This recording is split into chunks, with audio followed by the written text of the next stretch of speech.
Welcome to Fortune Forecast, and thank you for joining me as I've been going through Wallace D. Wattles, The Science of Getting Rich. I am Daisy Raisler, your hostess. So, previous chapter, the title was The Advancing Man. The chapter really was lengthy, yet for me, my takeaway was the biblical quote from the book of Matthew 25, verse 15, which was the law of increase. So if you do any search on the law of increase, you're like, where is this law? Where can I find this law? And it is a spiritual law, which was shared by Jesus in the parable of the talents. And this is where he describes a man who gave each of his 3 servants an amount of money according to their ability. And so he went on a trip, and then when he came back, he was getting a report from each one of them. And so the first 2 servants in the parable put their money to work and doubled it. And this made their master really happy. The third one was afraid, and he hid the money so he wouldn't make his master angry by losing it. So the master was angry because he didn't even deposit the money in a bank to earn interest. The man was so afraid, he hid it. And the master considered him kind of lazy for doing nothing at all and gave his money to the servant with the greatest return. So there are 2 things that we can look from this parable that Jesus shared with us. It's a little increase is better than none. And number 2, those who are faithful may receive even more than they produce. So this is a real good example for us. And if we look at our lives and we take a look at places in our lives when we actually took that risk, and it doesn't have to be just money. We took a risk with our time. We took a risk with our reputation. We took a risk with our resources. And what did we get for it? When you look in retrospect, maybe you did struggle through something, but what you learned and what you earned is much more than you could put money on, because now you could take that talent and that experience and those skills and the knowledge, and you can double it. You can invest it. You can use it and make more than you could have without that experience. So while there were other great points, that was my takeaway, because I could actually go back and find these resources and plow through my own experiences and agree that there is a way for us to advance forward. And the way we do that is we do not wait for an opportunity to be all that we want to be.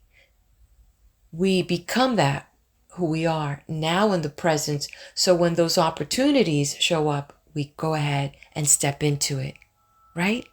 All right, let's move on now to chapter 16. Some cautions and concluding observations. Many people will scoff at the idea that there is an exact science of getting rich, holding the impression that the supply of wealth is limited. They will insist that social and governmental institutions must be changed before even any considerable number of people can acquire a competence. But this is not true.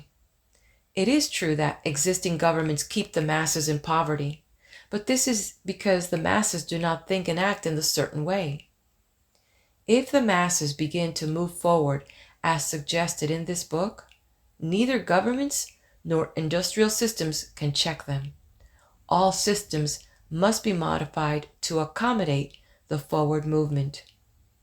If the people have the advancing mind, have the faith that they can become rich, and move forward with the fixed purpose to become rich, nothing can possibly keep them in poverty. Individuals may enter upon the certain way at any time and under any government and make themselves rich. And when any considerable number of individuals do so under any government, they will cause the system to be so modified as to open the way for others. The more men who get rich on the competitive plane, the worse for others. The more who get rich on the creative plane, the better for others. The economic salvation of the masses can only be accomplished by getting a large number of people to practice the scientific method set down in this book and become rich. These will show others the way and inspire them with a desire for real life, with the faith that it can be attained, and with the purpose to attain it.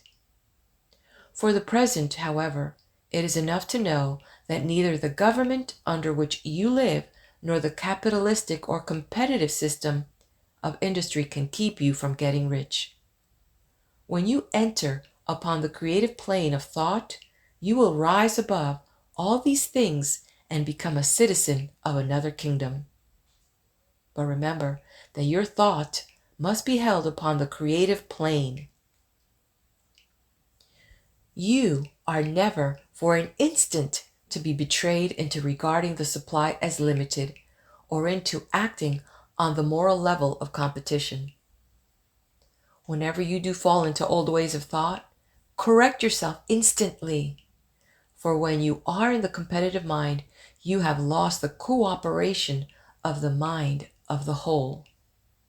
Do not spend any time in planning as to how you will meet possible emergencies in the future, except as the necessary policies may affect your actions today. You are concerned with doing today's work in a perfectly successful manner, and not with emergencies which may arise tomorrow. You can attend to them as they come. Do not concern yourself with questions as to how you shall surmount obstacles which may loom upon your business horizon, unless you can see plainly that your course must be altered today in order to avoid them. No matter how tremendous an obstruction may appear at a distance, you will find that if you go on in the certain way, it will disappear as you approach it, or that a way over, through, or around it will appear. No impossible combination of circumstances can defeat a man or woman who is proceeding to get rich along strictly scientific lines.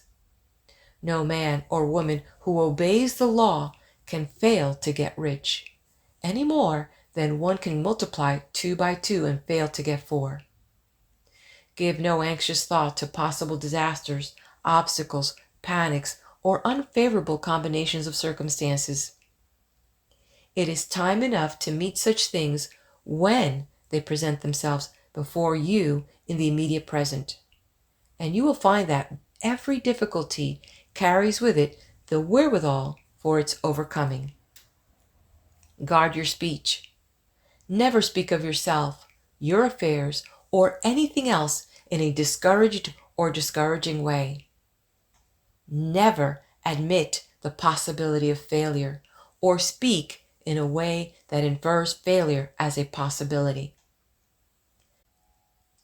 Never speak of the times as being hard or of business conditions as being doubtful. Times may be hard and business doubtful for those who are on the competitive plane,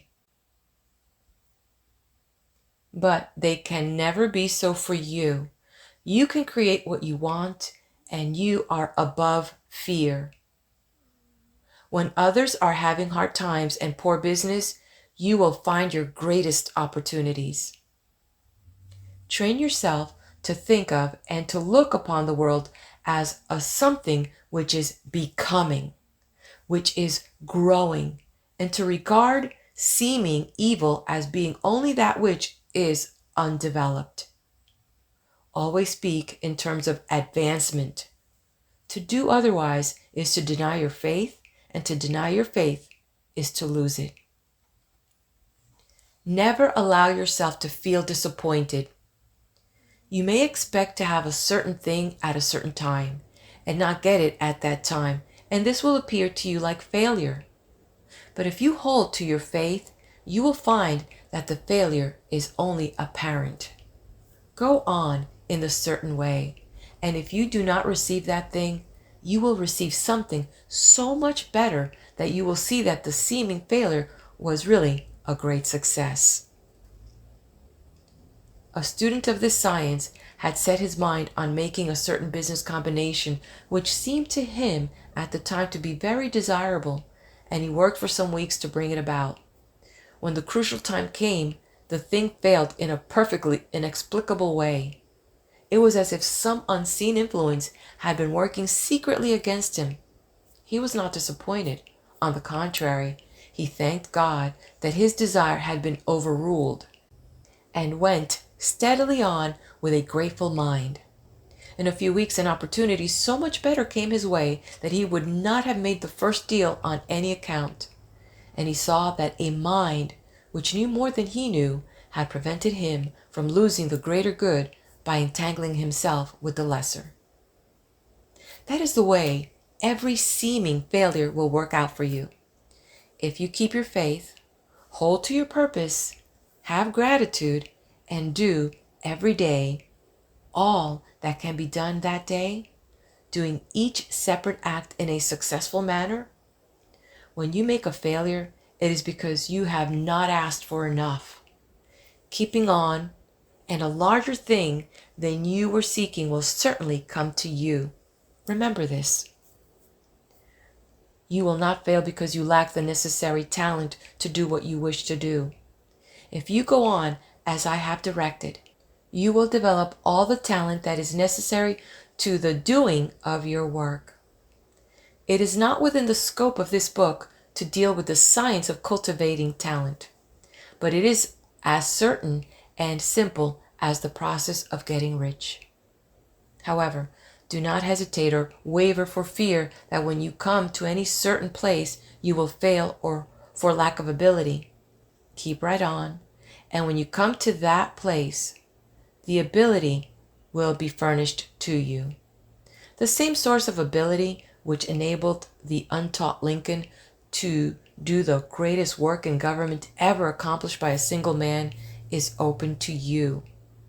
You may draw upon all the mind there is for wisdom to use in meeting the responsibilities which are laid upon you. Go on in full faith. Study this book. Make it your constant companion until you have mastered all the ideas contained in it. While you are getting firmly established in this faith, you will do well to give up most recreations and pleasures, and to stay away from places where ideas conflicting with these are advanced in lectures or sermons. Do not read pessimistic or conflicting literature, or get into arguments upon the matter. Do very little reading outside of the writers mentioned in the preface. Spend most of your leisure time in contemplating your vision and cultivating gratitude, and in reading this book. It contains all you need to know of the science of getting rich, and you will find all the essentials summed up in the following chapter. And this concludes chapter 16. Let's go find out what's contained that is essential for us to know in chapter 17.